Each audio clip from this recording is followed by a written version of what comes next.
you are. Yeah. Unless you're in Australia, and that's about 4 a.m. But it's called All the Lovers Left Alive. Yesterday, I thought it was the greatest title I ever, well, not ever, because there's been some really good title singers, but I thought it was this great title I had. And it turns out Jim Jarmusch has something called Only Lovers Left Alive. Anyways, I've just found this out. This open mic, and it's all original name that I did not copy from anyone. It's called All the Lovers Left Alive. And you can come sing or do a poem, or you got 5 minutes to do your thing. And it's a safe, loving place. It's always going to be there. Anytime you just want that witness we spoke of, and to leave it all out there. Yeah. I love that. BuddyWakefield.com. You can sign up for any Sunday, all Sundays. And I also spend time for people who are writers. The open mic lasts an hour and a half. And then afterwards, I offer one-on-one feedback if they want to send me a piece of writing before the days before it starts. I'll spend quality time with that. And then there's one-on-one sessions after the open mic, usually about anywhere 5 to 10 people stay. And I give detailed feedback. I'll spend time with the piece and color-coded feedback and break down the criteria that I spoke of earlier, and really dive into writing with people who are interested. That's wonderful. That's on my list to attend, the open mic. One thing that I can vouch for personally is the text that you send. Yes. Okay. Go sign up for those. If you're listening and you just want a little bit of a taste of Buddy Wakefield, the texts are amazing. Thank you, man. I'm glad to know that you're on there. I have given those. I love doing them. I don't think I've promoted them in a year. So y'all who have been on there have just been on there. And I think people, it's good that you mention it, because I'm so bad at promoting. I'm so bad at the hustle now. But I love that you get those. I just actually got in trouble yesterday for one of my texts with a friend, Andrea Gibson. Are you familiar with Andrea Gibson? Of course, yes. Andrea texted and said, "Bud, you can't, that text is just going to put resentment in people's day." I was like, whoa. Well, that's a pretty heavy. and they were talking about the text where I said, your friend told you that they would do anything for you. Yes. When things were at their worst, did they? And for me, I went through a long breakup and really emotional decisions about it. And I mean, breakup's a breakup. We all got that story. But if I had asked myself that question then, I could have just made a clean split, which is, no, they haven't shown up. I'm going to go. Yeah. They said they would do anything and they didn't. And it wasn't meant to stir resentment, but more to present a clean question. If you're in that place of purgatory, which can be just overwhelming to be at that impasse. Andrew did not like it. And I was also like, well, listen, if you can answer yes, they did anything for you, that's going to cause the opposite of resentment. Then you're all good. Then you love them even more. Yeah. That's hilarious. Thank you. I needed to get that out of my body to prove my rightness. So BuddyWakefield.com, Buddy Wakefield on Instagram. Where should people follow you the most? Any of those is fine. It's all at Buddy Wakefield, Twitter, Instagram, Facebook, BuddyWakefield.com, Venmo at Buddy Wakefield. It's just all at Buddy Wakefield. Doesn't matter. Buddy at BuddyWakefield.com to email me. Give me a couple weeks to get back to you. Perfect. Because Portugal and bakeries.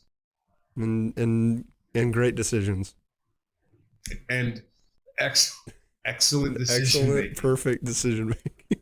Yes.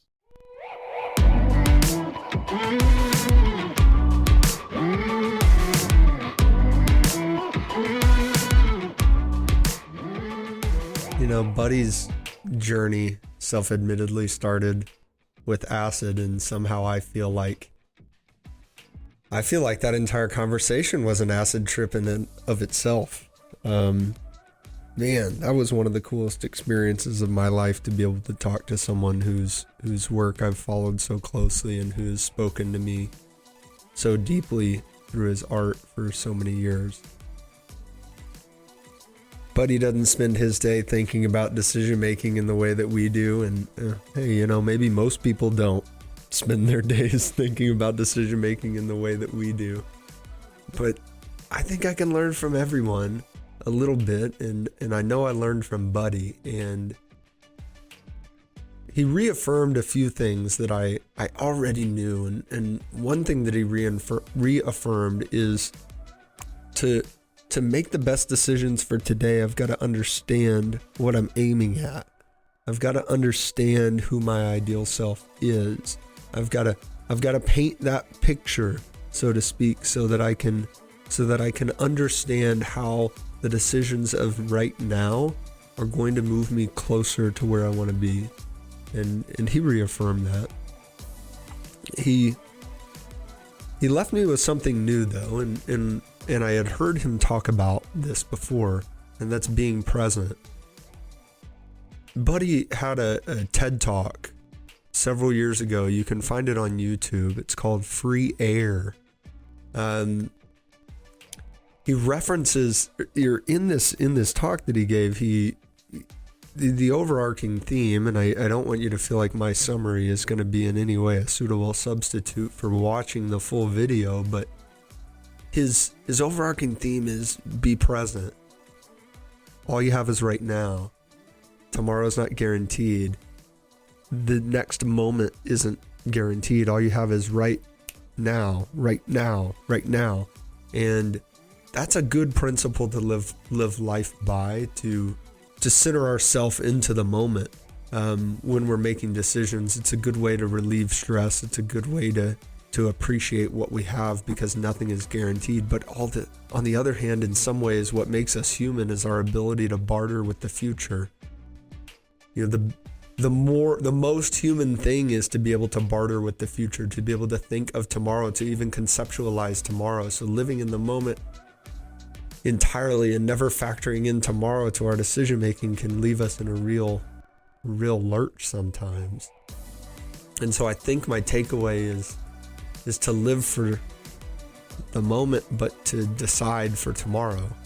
And maybe that's the most sense that I can make of it right now. Not a whole lot makes sense to me in this moment, and that I all of a sudden I have this feeling that I've felt anytime I've listened to a Buddy Wakefield poem, and that's that I can't think linearly anymore.